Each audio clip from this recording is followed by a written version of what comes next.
बनाते हैं। कोई भक्त हैं जिन्होंने विशाल चांदी के बड़े बड़े द्वार देवी को समर्पित किए।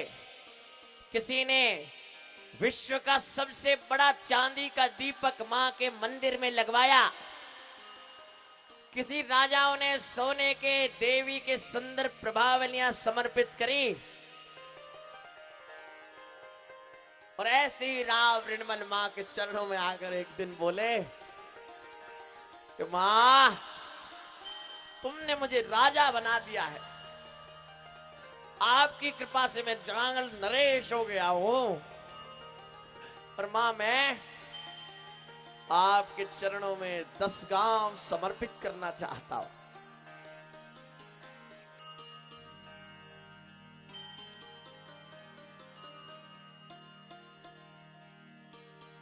भक्ति भावना के पीछे माता जी महाराज भक्ति हो जाती है। ब्रह्मांड पुराण में तो देवी के लिए क्या कहा?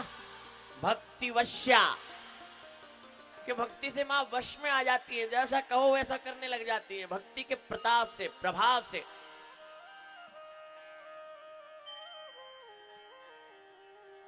राव ऋणमल ने कहा, मां, मैं 10 गांव समर्पित करना चाहता हूं, 10 गांव आपको देना चाहता हूं। अब विचार कीजिए एक बार, जो देवी त्रिभुवन की ईश्वरी है, तीनों लोकों की सरकार, 14 भुवनों की अधिष्ठात्री, उनको क्या कह रहे हैं कि मां 10 गांव देना चाहता हूं। लेकिन मां भावना की भूखी है ना। मां ने कहा, राव ऋणमल, तुम्हारे राज्य में गौ माताएं प्रसन्न है, ऐसा विशाल ओरण है, पर्याप्त जल है, मैं 10 गांव का भला क्या करूंगी। तो अभी जिद करने लगा, नहीं मां, मैं यो तो तुम्हें कुछ भी नहीं दे सकता।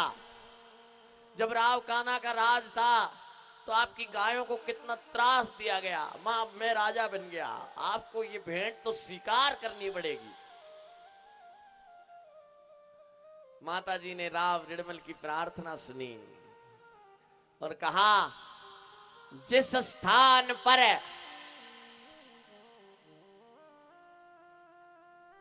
दस गांवों की सीमाएं लगती हो, ऐसे स्थान का नया सीमांकन करो। और मां करणी ने आका बीज की पावन तिथि पर ही देशनोक धाम की स्थापना करी। बोलिए देसाण धाम की।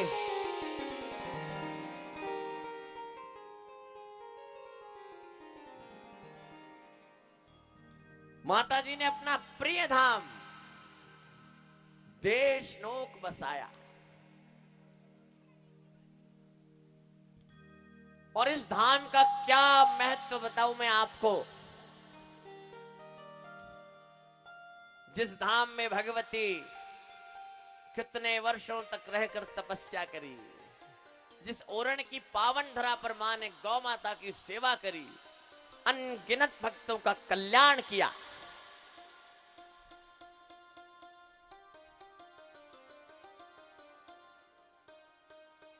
और आपको एक रहस्य की बात और बताता हूं।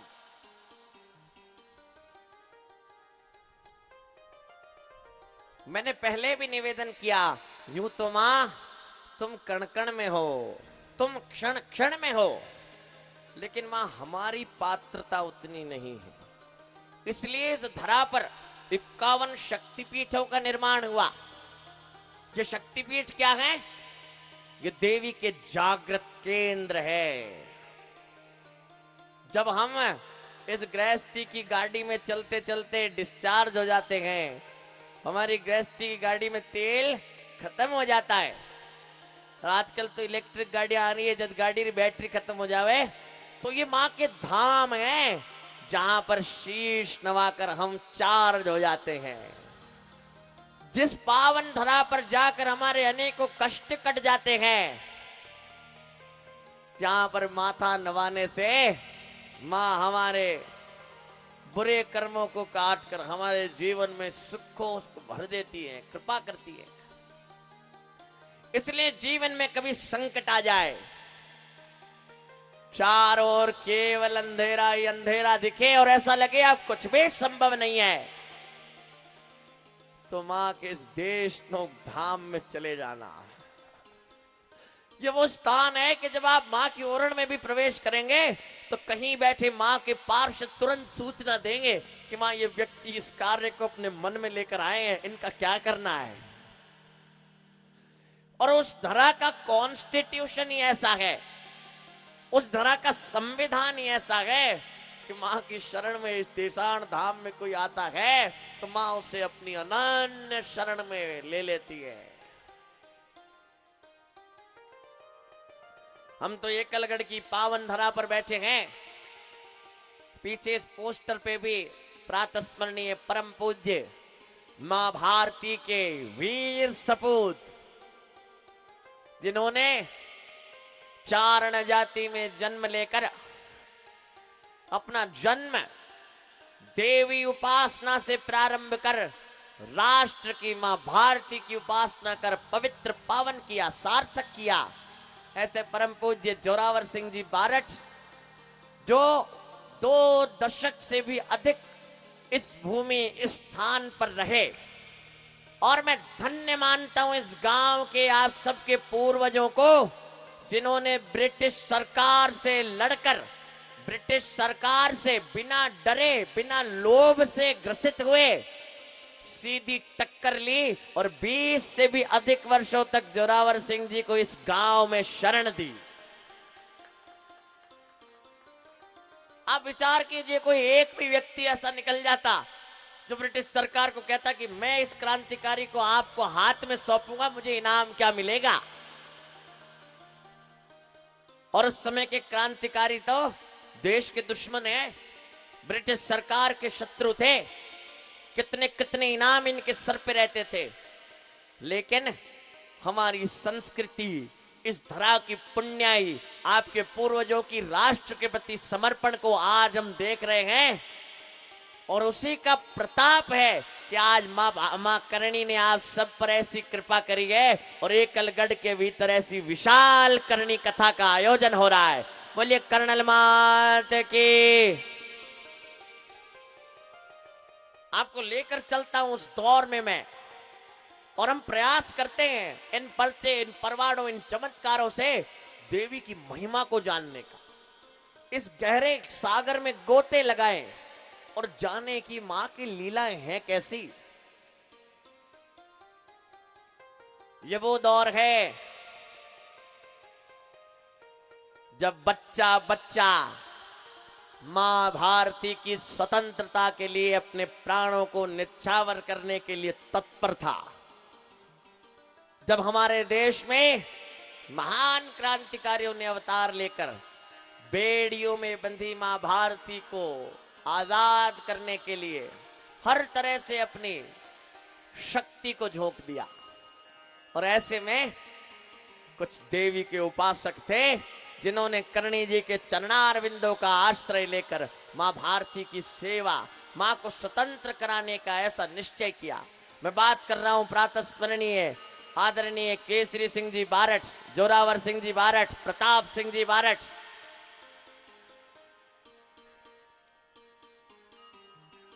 जब एक समय दिल्ली के चांदनी चौक पर लॉर्ड हार्डिंग्स के जुलूस की तैयारियां चलने लगी, विदेश के दौरे पर लॉर्ड हार्डिंग्स आ रहे थे और क्रांतिकारियों ने मिलकर विचार किया,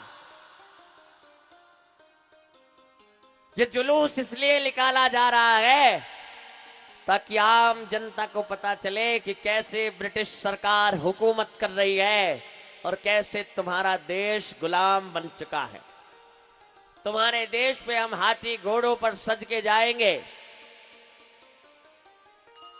मां भारती के वीर सपूतों को ये बात नहीं जची और ऐसा प्लानिंग हुई कि लॉर्ड हार्डिंग्स को बम से उड़ा दिया जाए। अब जो नाम सामने आए उच्चारण जाति में उत्पन्न और मां भारती के वीर सपूत प्रताप सिंह जी, जोरावर सिंह जी तत्पर हो गए, बोले कार्य हम करना चाहते हैं।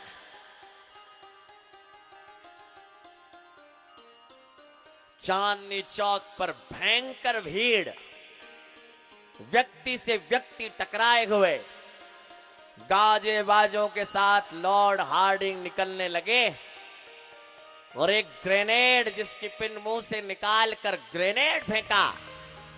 किसी का हाथ लगने से लॉर्ड हार्डिंग के नजदीक से निकल उनके पीछे खड़े संतरी पर लगा। बम के फटने से लॉर्ड हार्डिंग का हृदय कांप गया।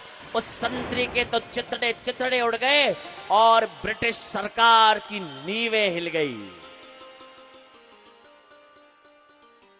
और आने वाले समय पर केसरी सिंह जी को आजीवन कारावास की सजा हुई और प्रातः स्मरणीय परम पूज्य जोरावर सिंह जी फरार हो गए।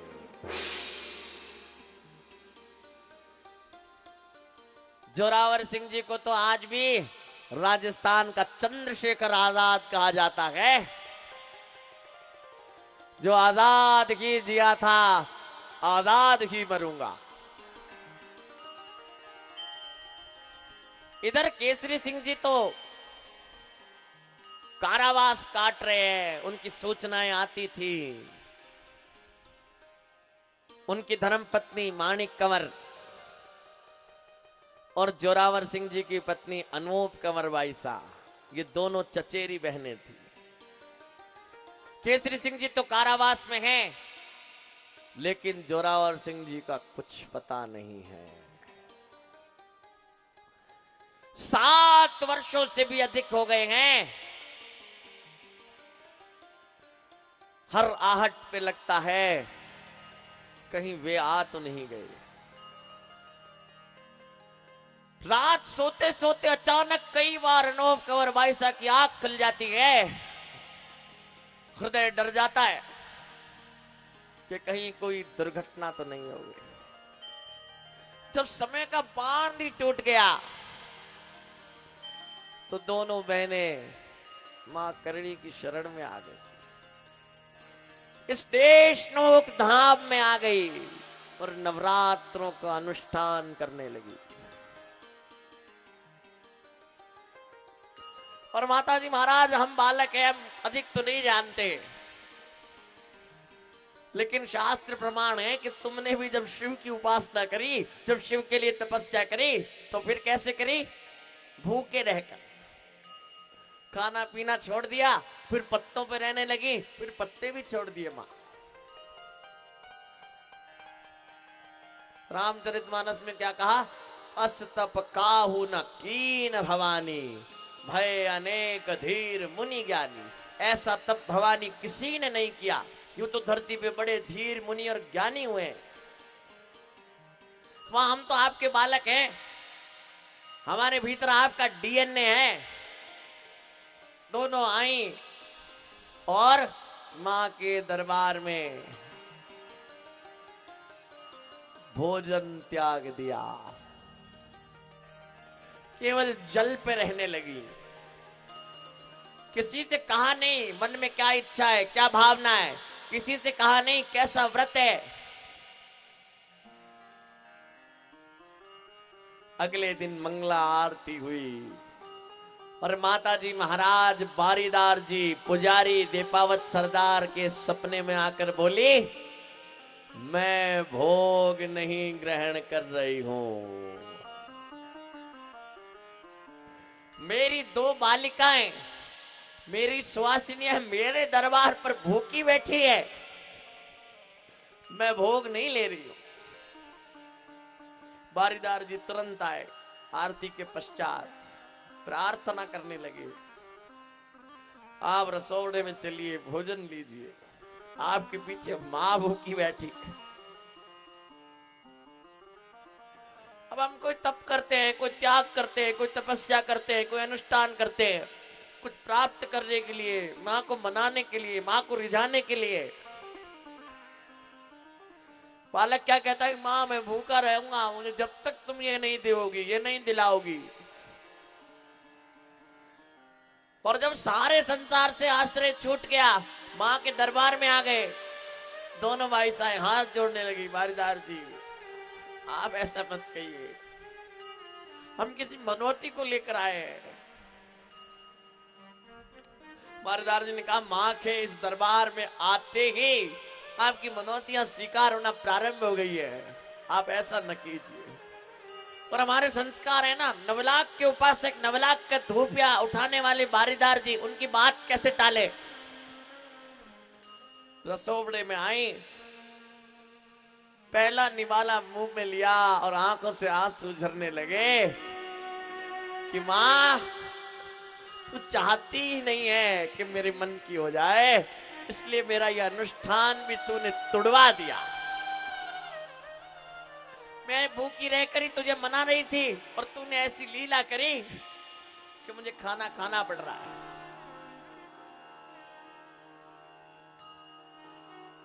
भोजन कर मां के दर्शन करने पुणे गए। मन में ऐसा दुख, ऐसी चिंता, और अब तो ऐसा मनोबल टूट गया। बारीदार जी भीतर से मां का सिंदूर, मां के चरणों में लगी टीकी लेकर आए, हाथ बढ़ाया। और हमारी मातृ शक्तियों की कैसी भावना रहती है, पता नहीं हमारी सज्जन शक्ति इस बात को नोट करती है कि नहीं करती है। टीकी लेती हैं, मस्तक पर लगाती हैं, फिर चूड़ी पर लगाती हैं, फिर मांग में लगाती हैं।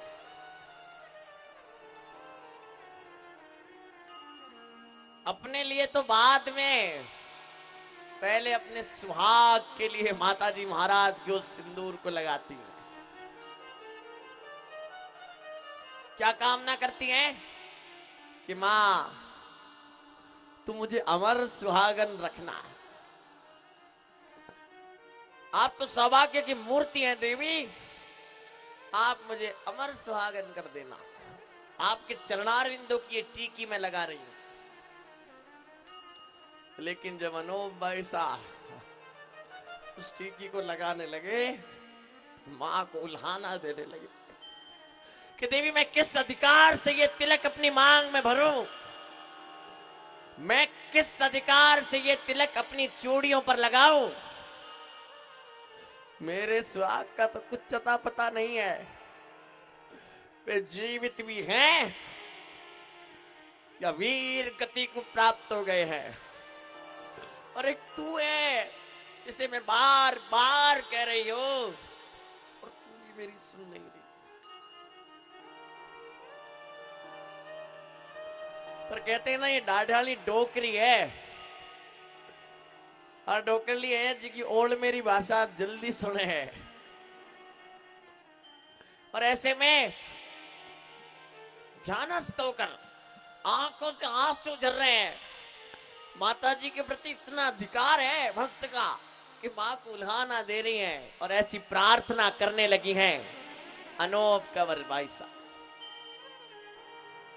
बार बार करो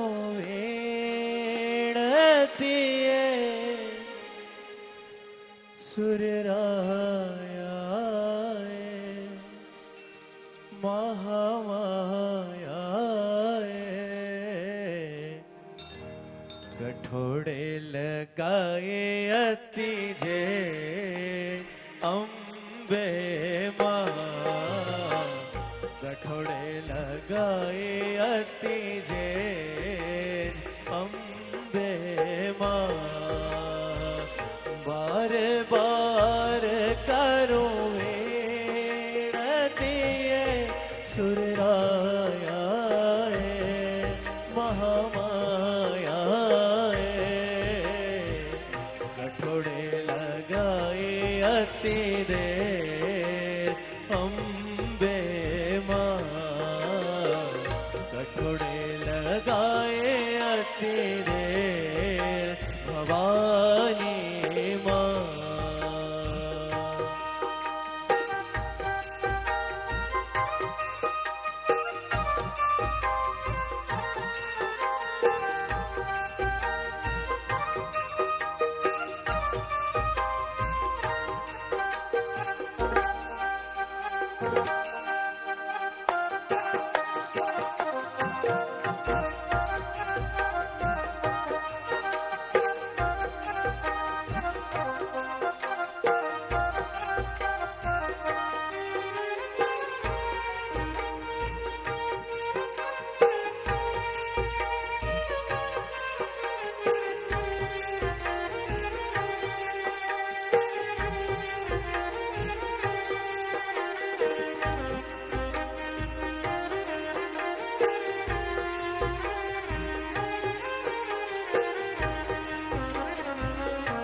रसनाथ की सुरराया महामाया हार गई मग है भवानी माँ कठोड़े लगाए अति दे अम्बे माँ बार बार करो विनती सुरराया महामाया कठोड़े लगाए अति जे अम्बे माँ कठोड़े लगाए अति दे भवानी माँ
थार पग में कांटो भागिया सुरराया महामाया गाय थाने भगता लिया घेर अम्बे माँ गाय थाने भगता लिया घेर भवानी माँ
रथ अटक्यो बालू रेत में सुरराया महामाया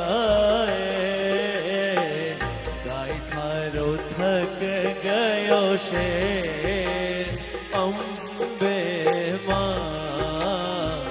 गाय थारो थक गयो शेर अम्बे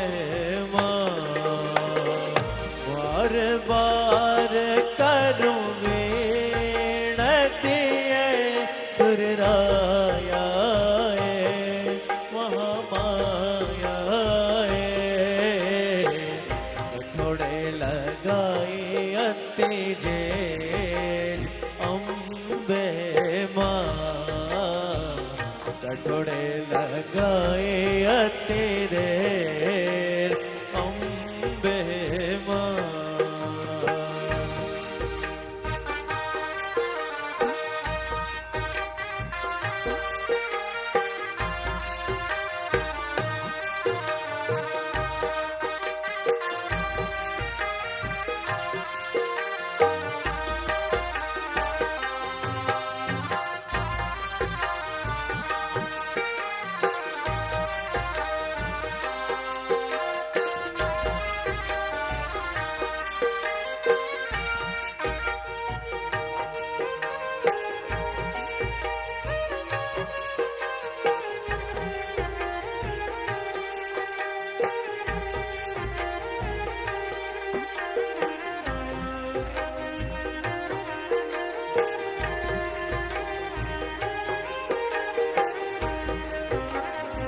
पर भारी वीणती सुरराया महामाया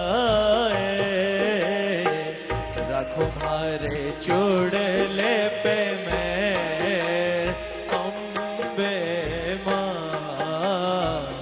रखो मारे चूड़ले पे मैं भवानी माँ बार बार करो वेणती सुरराया महामाया गठोड़े लगाए अति दे अम्बे माँ गठोड़े लगाए अतरे दे अम्बे माँ बार बार करो वेणती सुरराया महामाया कठोड़े लगाए तेरे अम्बे माँ कठोड़े लगाए तेरे भवानी माँ कठोड़े लगाए तेरे भवानी माँ कठोड़े लगाए अतिजे भवानी माँ।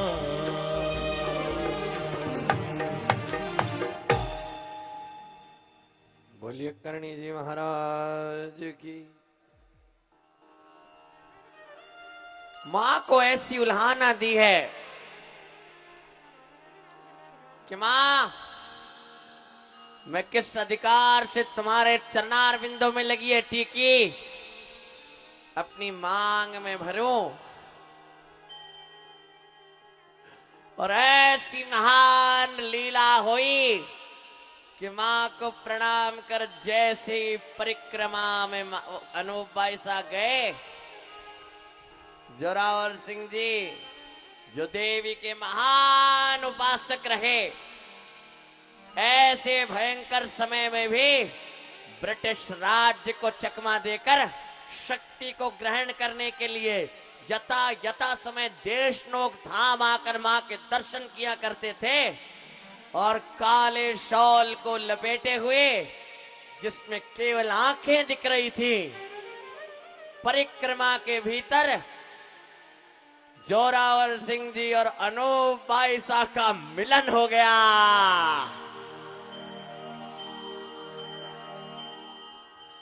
एक क्षण के लिए तो सब कुछ सपने के जैसा लगा।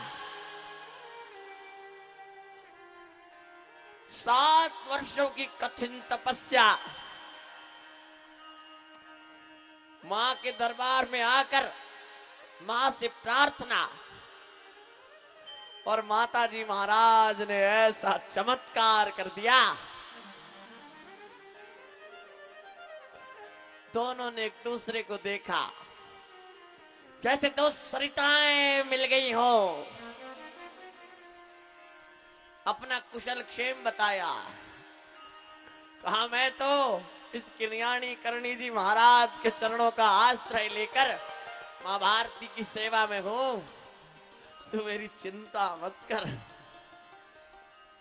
और धाम में आने पर करणी जी महाराज ने ऐसी पुकार सुनी तो हम भी मां से प्रार्थना करते हैं कि मां जैसे आपकी शरण लेने वाले उपासकों पर आप कृपा करती हैं और जैसे धाम की शरण लेने पर आपके नाम की शरण लेने पर आपने अनूप भाई साहब का ऐसा अभीष्ट कार्य सिद्ध किया मां सभी भक्तों पर ऐसी कृपा करना।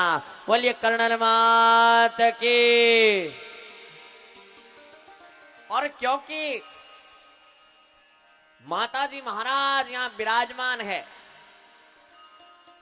देपावत सरदार मां के चरणों की सेवा करते हैं और जब मनुष्य रूप में शरीर शांत हो जाता है तो मूषक बनकर मंदिर के अंदर, काबा बनकर मंदिर के अंदर अवतार लेते हैं।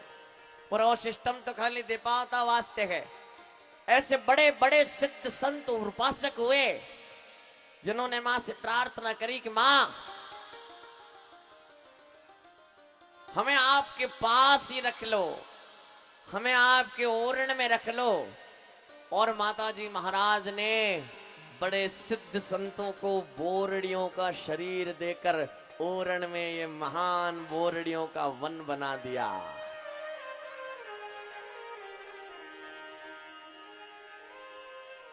इस ओरण के कण कण में करणी जी महाराज हैं। ये ओरण की रज मस्तक पर लगते ही हमारे भाग्य पलटने लगते हैं। और मैं नवलाख शक्तियों के चरणों का आश्रय लेकर आप सबको कहता हूं कि इस मृत्युलोक में ऐसा कोई भी कार्य नहीं है जो ओरण की परिक्रमा देने पर साकार ना हो सके, संभव ना हो सके। ऐसा कोई भी कार्य नहीं है। इसलिए जब साधक मां के श्री चरणों में रहते हैं और मां के गण, मां के पार्षद उन पर प्रसन्न हो जाते हैं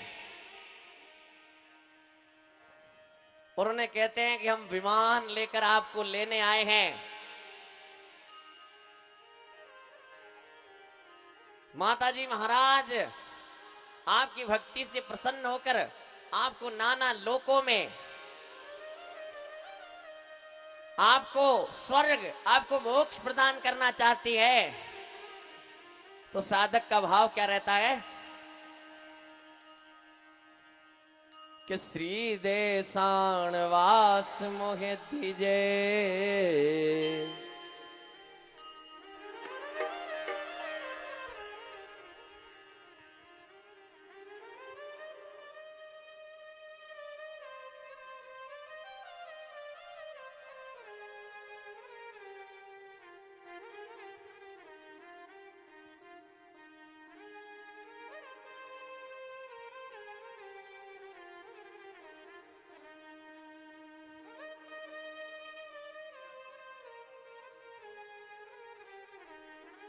क्या प्रार्थना कर रहे हैं?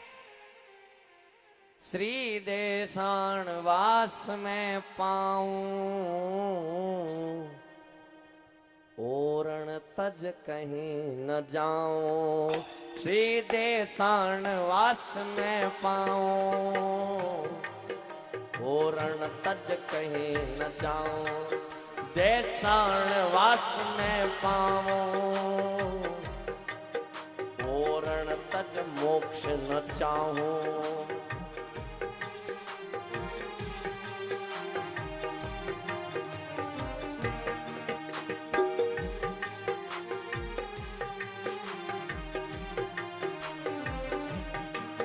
विचरूं मैं लता पवन में,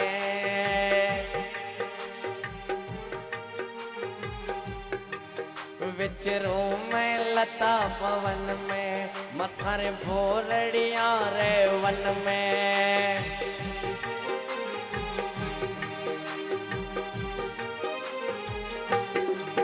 विचरूं मैं लता पवन में, मथारे बोरड़िया रे वन में। करणी नाम हृदय में धर्मा, हाँ पर बलि बलि जाओ। देसाण वास में पाओ, देसाण वास में पाओ। ओरण तज मोक्ष न चाहो, मैं ओरण तज कहीं न जाओ। देसाण वास में पाओ, मंगला के दर्शन पाओ। कि थारी हिल मिल जोत जगाओ। मंगला के दर्शन पाओ, थारी हिल मिल जोत जलाओ। कावों के संग में खेलूं माँ सिरा लाप सिखाऊं ओरण को तज नहीं जाऊं ओरण को तज नहीं जाऊं देसाण वास में पाऊं ओरण तज मोक्ष न चाहो देसाण वास में पाऊं देसाण वास में पाऊं कि माँ एक ही वर में चाहो माँ एक ही वर में चाहो बस तेरा ही गुण गाओ बस एक ही वर में चाहो माँ तेरा ही गुण गाओ हर जन्म तेरा हो के माँ शरणों की सेवा पाओ ओरण सच कहे न जाओ ओरण तज मोक्ष न चाहो श्री देसाण वास में पाओ श्री देसाण वास में पाओ ओरण तज मोक्ष न चाहो श्री देसाण वास में चाहो माँ देसाण धाम में पाओ माँ तुमको रोज मनाओ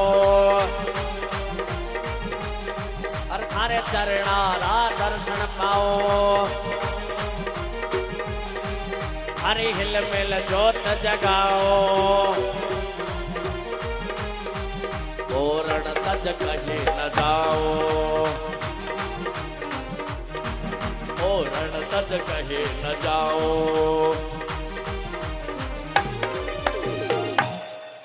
ओरण तज मोक्ष न चाहो देवी अगर तुम हमें मोक्ष भी देना चाहती हो तो हमारा जिस दुखेगा कि हम तुम्हारी इस ओरण की पावन धरा से दूर हो जाएंगे अभी अभी ओरण की परिक्रमा लगाकर आए हैं ओरण के तत्व को बहुत अधिक स्पर्श किया है आदरणीय शंभू सिंह जी ने इस महत्व को जान सकते हैं उस बोरड़ियों की छांव में अभी बैठे हैं इसलिए मां के ओरण की महिमा अपार है मैं क्या महिमा गाऊं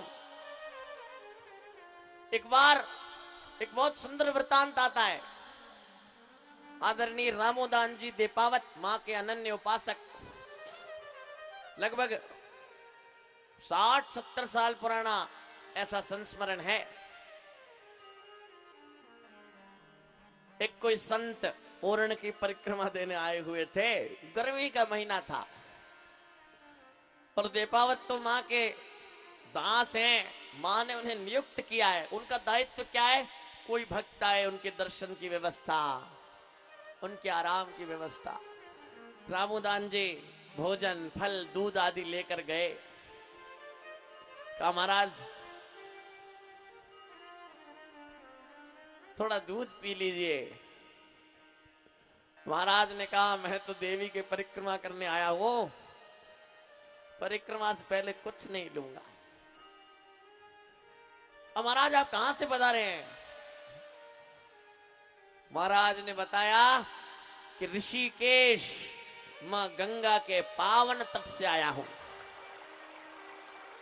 और हम सनातन प्रेमियों के हृदय में भाव क्या है जैसे ही मां गंगा का नाम आता है वैसे ही मन प्रसन्न हो जाता है मन चला जाता है कहां कल कल करती बहती भागीरथी के श्री चरणों में दिखने लगती है हमको मां गंगा पतित पावनी और मन से भावना क्या निकलती है देवी सुरेश्वरी भगवती गंगे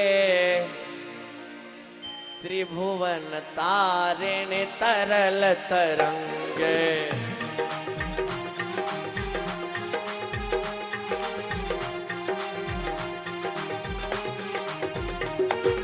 देवी सुरेश्वरी भगवती गंगे, त्रिभुवन तारिणी तरल तरंगे। शंकर मौली विहारिणी विमले,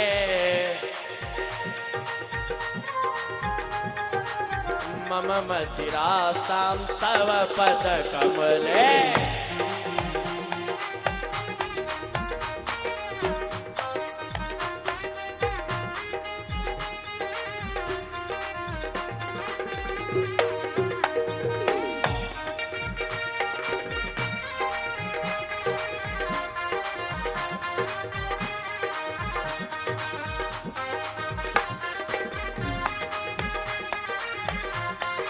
हर हर गंगे।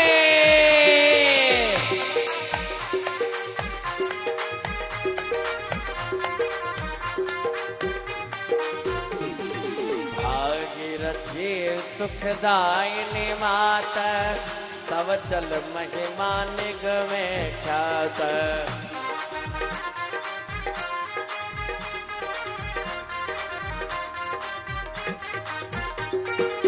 ना हम जाने तब महिमानम, पाहि कृपामय माम ज्ञानम।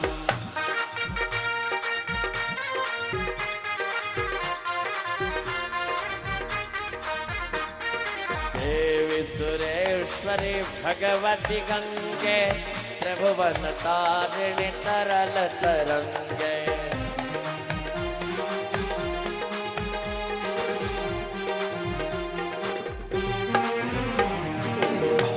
और मां से क्या प्रार्थना कर रहे हैं? रोगम शोकम पापम तापम, हर में देवी कुमति कलापम। रोग, शोक, पाप और ताप ये हर लो, और देवी मेरी कुमति को हर लो। तो यहीं बैठे बैठे गंगे गंगे पुकार कर, मन में कलकल करती मां गंगा का आवाहन कर, हम सब गंगा स्नान का पुण्य ले रहे हैं। इसलिए आइए मां से साथ में प्रार्थना करें। रोगम शोकम तापम पापम, हर में देवी कुमति कलापम।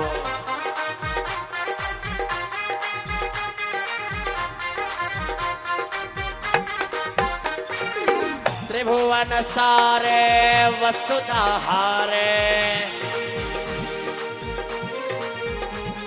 तीनों भुवनों का सार और इस पृथ्वी के सुंदर हार। त्रिभुवन सारे वसुधा हारे, त्वमसि गतिर् मम खलु संसारे।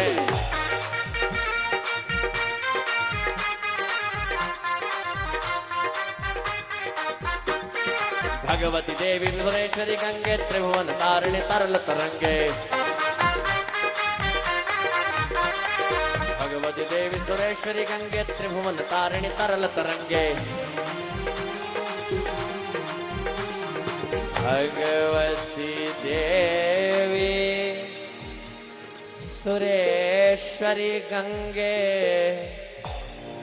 त्रिभुवन तारिणी तरल तरंगे। बोले गंगे मैया की।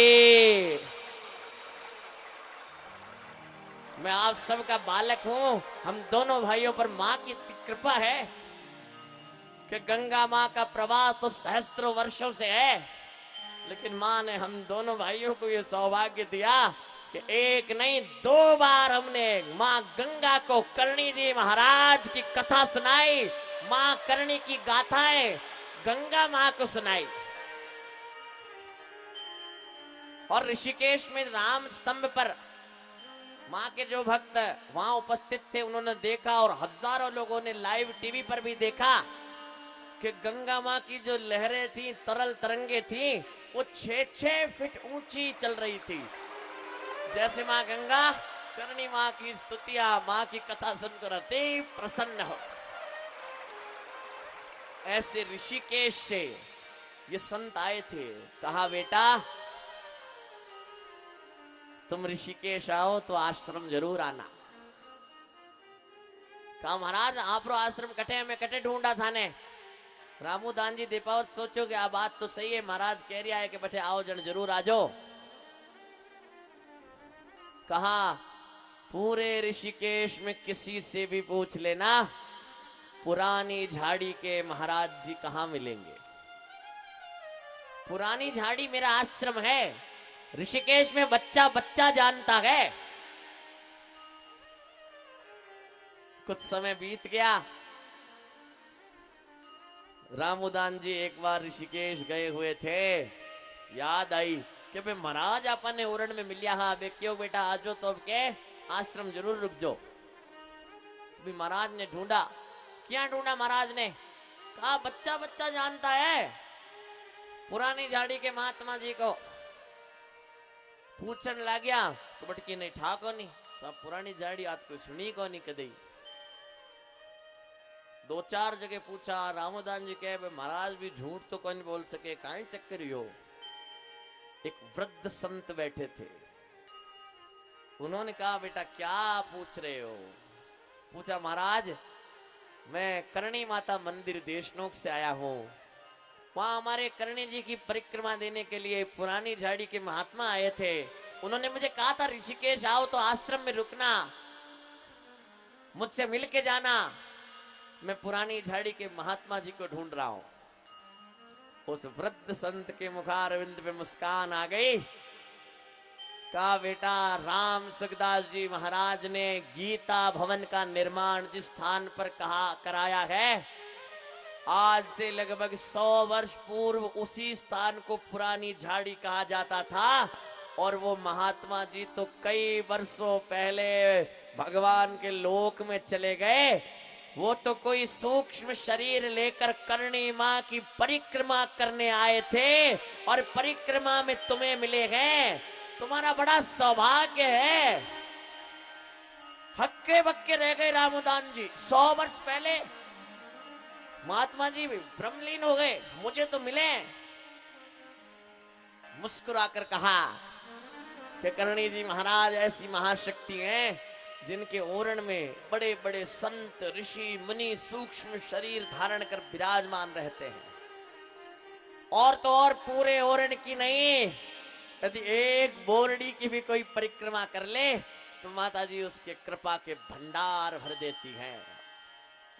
और क्योंकि मां वहां विराजती हैं, मां वहां सुशोभित होती हैं, इसीलिए हमें वो देशान की धरा अत्यंत प्रिय है। आइए मां के देशनोक धाम को प्रणाम करें, जहां नवलाख शक्तियां रमण करती हैं, जहां करणी जी महाराज, जहां देशनोक की धिरानी अपना थिरराज स्थापित कर अनेकानेक भक्तों पर कृपा करती है। बोलिए देशनोक धाम की। आछो लागे देश जी माने प्यारो लागे देश जी माने करना देसो आछो लागे देसा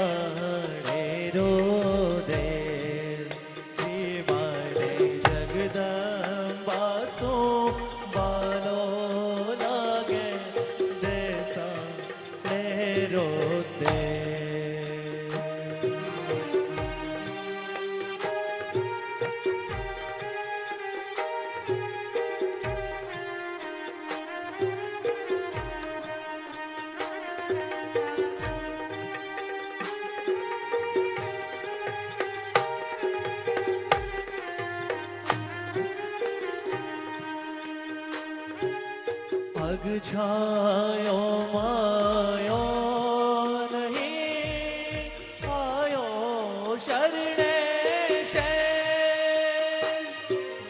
पग छायो मायो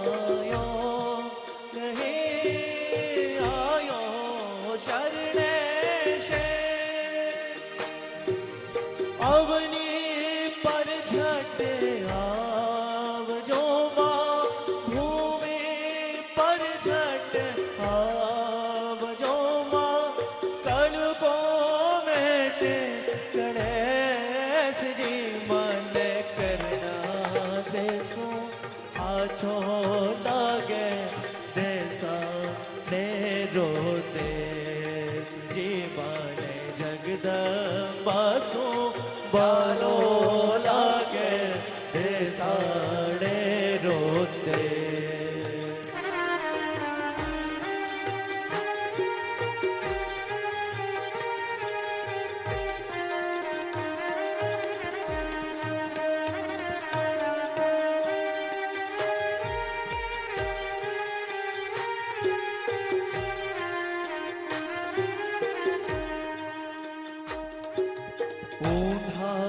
जल जीण देश में मां थोथा थलवाट दे ऊना जल जीण देश में मां थोथा थलवाट दे जठे विराजे जो गणिया मां जठे विराजे जो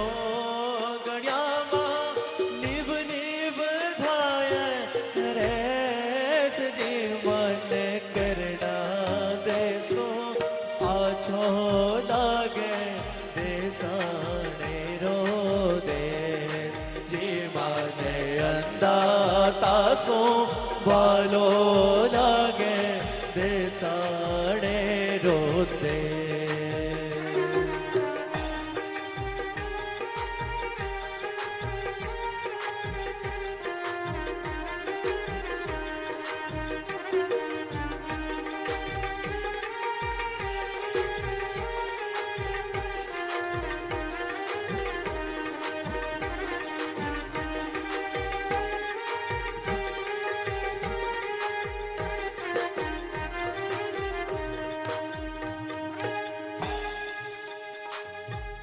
लारे नवलख लाव जो मां आजो बेले हुए लारे नवलख लाव जो मां आजो बेले हुए सजियो राखो संग में मां सजियो राखो संग में मां हाजिर सिंह में श्री मन करना देसो आछो लागे देसाड़े रोते जी माने अंदा तासो बालो लागे देसाड़े रोते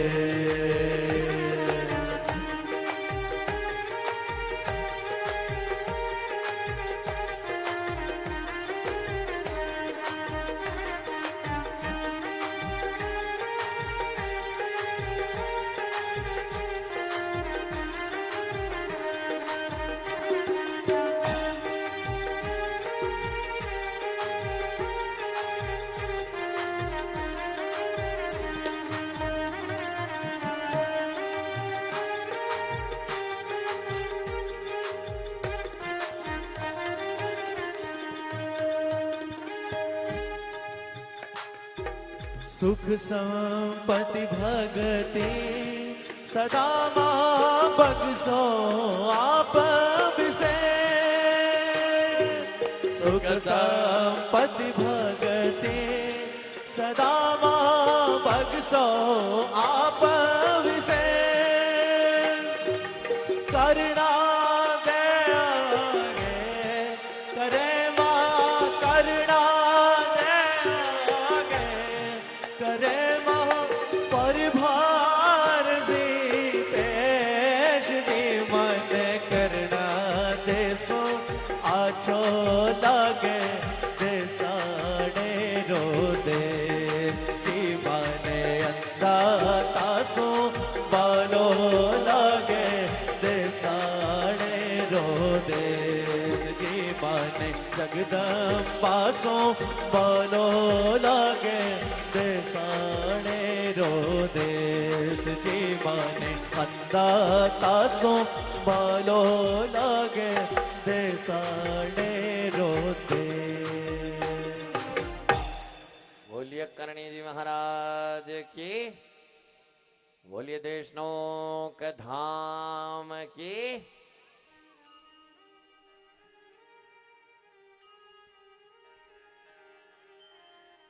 आज हमने धाम की महिमा जानी है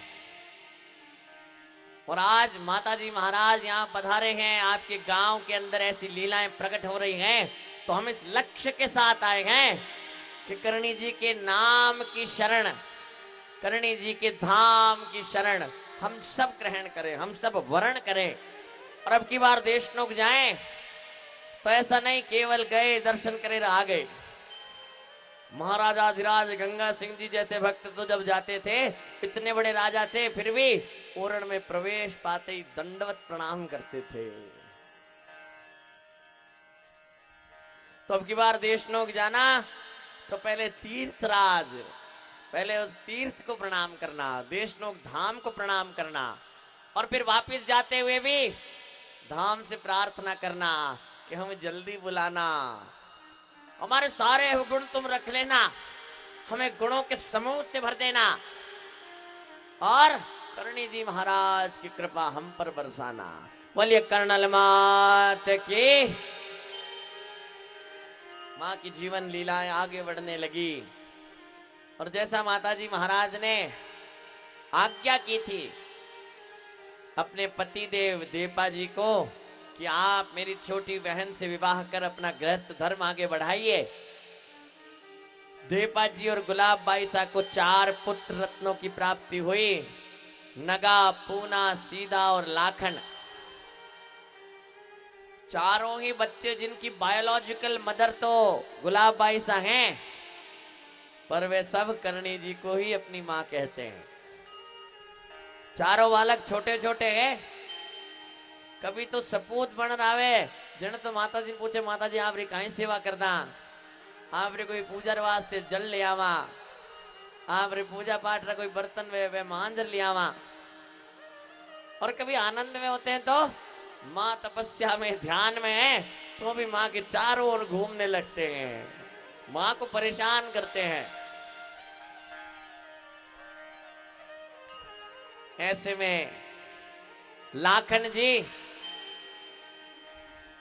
सबसे छोटे बालक, सबसे लाडेसर और सबसे चंचल, सबसे चपल। एक बार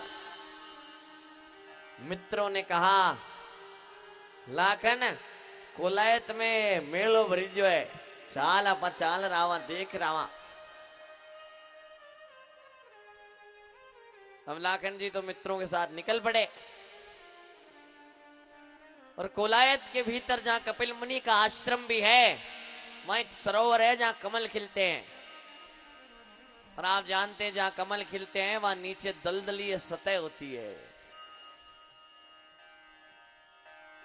लाखन जी और कई मित्र सरोवर में गंठे लगाने लगे, पर पता नहीं कैसा पैर फिसला कि लाखन जी तो सरोवर के भीतर जाने लगे हैं।